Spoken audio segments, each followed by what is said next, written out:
আসসালামু আলাইকুম রাহমাতুল্লাহি ওয়া বারাকাতুহু। সকল বন্ধুদের অবগতির জন্য বলছি, আজকে একটি নতুন ভিডিও নিয়ে আপনাদের সামনে হাজির হচ্ছি। ভিডিওটা প্রথম থেকে শেষ পর্যন্ত দেখবেন এবং যদি আপনাদের ভালো লেগে থাকে, যদি ভিডিওটা দেখে পছন্দ হয়, ভিডিওটা বেশি বেশি শেয়ার করে দিবেন। গত বছর ৪ এপ্রিল ২০২৩ এবং রমজানের ১১ই রমজান মার্কেট এই বঙ্গবাজারটি পুড়ে ছাই হয়ে যায়। এর সাথেই অনেক মানুষের এই কপালটাও পুড়ে গেছে। সাধারণ কিছু ব্যবসায়ী তারা তাদের মূলধন হারিয়ে একেবারে পথের ভিখারি হয়ে গেছে। বিশেষ করে যে সকল ব্যবসায়ী ভাইরা কোনো রকম হ্যান্ড টু মাউথ ছিল, তারাই বেশি ক্ষতিগ্রস্ত হয়েছেন। তারা আর পুনরায় ব্যবসা দাঁড় করাতে পারেন নাই, এখন বহুত কষ্টে জীবনযাপন করতেছেন। এই ব্যবসায়ী ভাইদের বেশিরভাগ বলতে পারেন ৯০% লোকই হচ্ছেন ভাড়াটিয়া ব্যবসায়ী, অর্থাৎ দোকান মালিকদের কাছ থেকে দোকান ভাড়া নিয়ে তারা তাদের ব্যবসা পরিচালনা করতেন। এই বঙ্গবাজারটি পোড়া যাওয়ার পর এই ভাড়াটিয়া ব্যবসায়ীরাই আজ পথে বসেছে। এই পথে বসা দিশেহারা মানুষগুলোর জন্য বিভিন্ন সংস্থা থেকে অনুদান দিয়েছেন। এমনকি তৃতীয় লিঙ্গের সম্প্রদায় তারাও ২০ লক্ষ টাকা অনুদান দিয়েছেন এবং একজন তৃতীয় লিঙ্গের মানুষ হজে যাবেন, টাকা জমিয়েছেন। তিনি হজে না গিয়ে তার ২ লক্ষ টাকাও এই পথে বসা মানুষদের জন্য অনুদান হিসাবে দিয়েছেন। অর্থাৎ তৃতীয় লিঙ্গের সম্প্রদায় তারা মোট ২২ লক্ষ টাকা অনুদান হিসেবে দিয়েছেন। আরও বিভিন্ন সংস্থা থেকে আরও অনুদান এসেছে। আমার জানা মতে মোট ৯ কোটি টাকা প্লাস অনুদান হিসাবে অনুদান কমিটির অ্যাকাউন্টে জমা হয়েছে।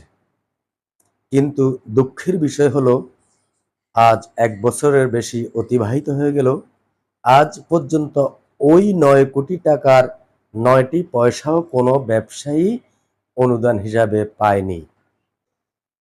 অনুদানের এই ৯ কোটি টাকা কোথায় কিভাবে আছে আজও আমরা সাধারণ ব্যবসায়ীর জানা নেই এবং এই ৯ কোটি টাকা থেকে আমরা কোনো অনুদান পাবো কিনা এটা প্রশ্নই থেকে গেল।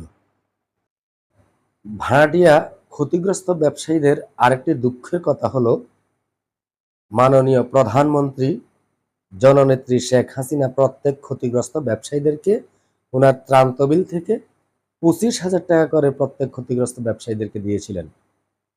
কিন্তু জেলা প্রশাসক ভুলক্রমে সেই টাকাটা প্রত্যেক সেলসম্যানের বিকাশ অ্যাকাউন্টে পাঠিয়ে দিয়েছেন।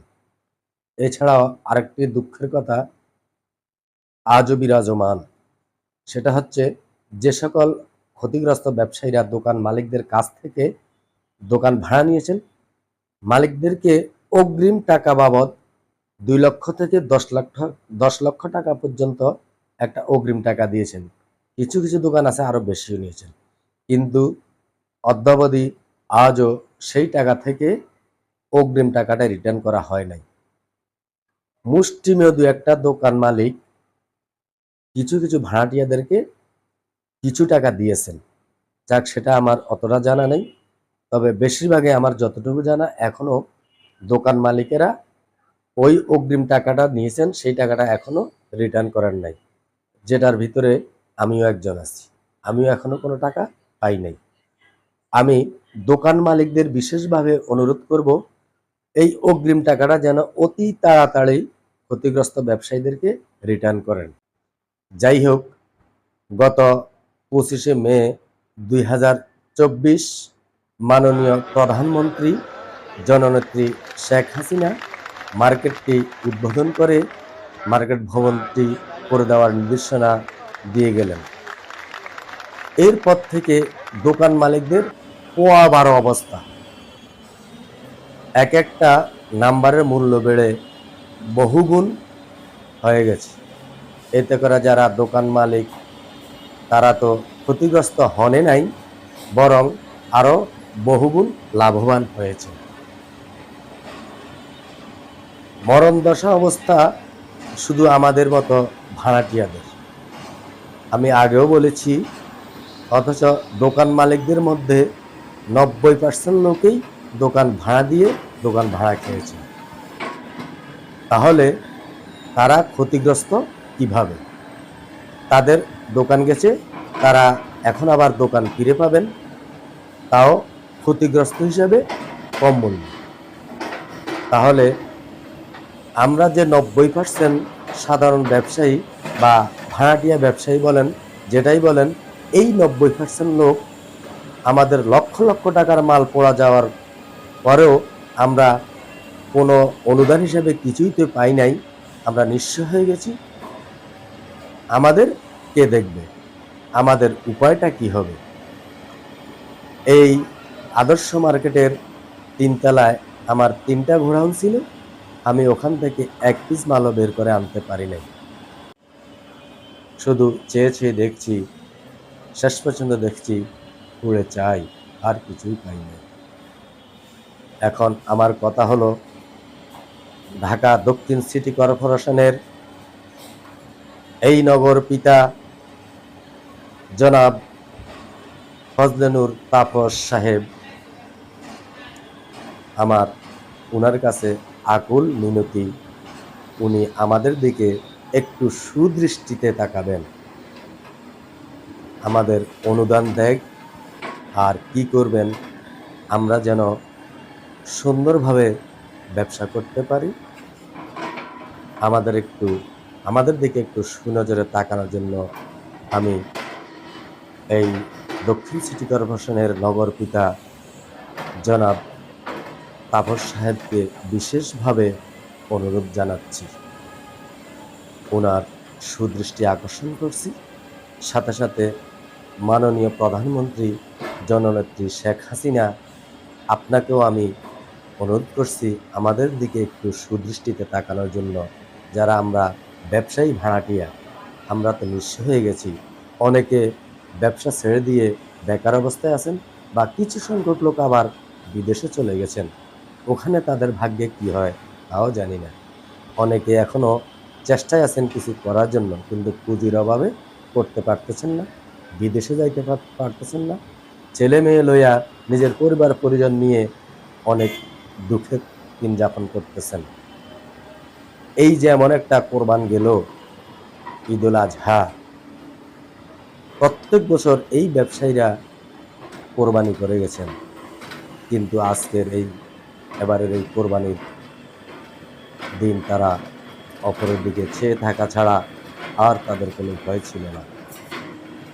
কারণ তাদের যা ছিল পুঁজিবাট্টা, পুঁজি বলতে দোকানের মালেই তো ছিল, কোনো রকম দিনে বিক্রি করতেন, কারো কারো কাছ থেকে মাল এনে। অনেক দোকানদার, অনেক ব্যবসায়ী আছেন এমন, দিনের বেলায় মাল সংগ্রহ করে এনে বিক্রি করে রাতে ওনাদেরকে দিয়ে যে লাভটা থাকতো, ওটাই তারা সংসারে নিয়ে তাদের সংসার চালাতেন। কিন্তু এই পড়ে গিয়ে ক্ষতিগ্রস্ত হওয়ার পর ওনারা আজকে দিশেহারা অবস্থা।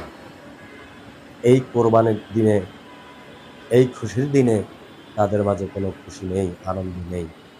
অনেকে আছেন হয়তোবা ঘরের ভিতরে বসেই আছেন চুপ করে, কারণ হাত পাততেও পারেন না, তারা জীবন চালাতেও পারেন না। আল্লাহ আমাদের মাননীয় প্রধানমন্ত্রী এবং ঢাকা দক্ষিণ সিটি কর্পোরেশনের নগর পিতা যেন আমাদের দিকে একটু সুদৃষ্টিতে দেখেন, এই বলে আমি আজকের জন্য বিদায় নিলাম। আমার এই ভিডিওর মাঝে যদি কোনো ভুল ত্রুটি হয়ে থাকে, আল্লাহর হস্তে আমাকে ক্ষমা করে দিবেন, আমি ক্ষমা চাচ্ছি। আমি কাহাকেও কোনো আক্রমণমূলক কোনো কথাবার্তা বলি নাই। এটা আমার একটা মনের আবেগ, আমার মনের ইচ্ছা, আমার মনের আবেগে, কারণ আমি নিজেই তো ক্ষতিগ্রস্ত। এই জন্য আমার এই মনের আবেগটা জাস্ট আমি প্রকাশ করলাম আমার এই ভিডিওর মাধ্যমে। যদি কোনো ভুল ত্রুটি হয়ে থাকে বা মনে করেন কারো প্রতি যদি আক্রমণমূলক কথাবার্তা বলছি, আপনারা যদি এটা মনে করেন আমাকে ক্ষমা দৃষ্টিতে দেখবেন। আমি আসলে নিজের আবেগ থেকে কথাগুলা তুলে ধরছি। সবাইকে ধন্যবাদ। ঈদগত মোবারক। আসসালামু আলাইকুম ওয়া রাহমাতুল্লাহি ওয়া বারাকাতুহু। আল্লাহ সবাইকে সুখে শান্তিতে রাখুক।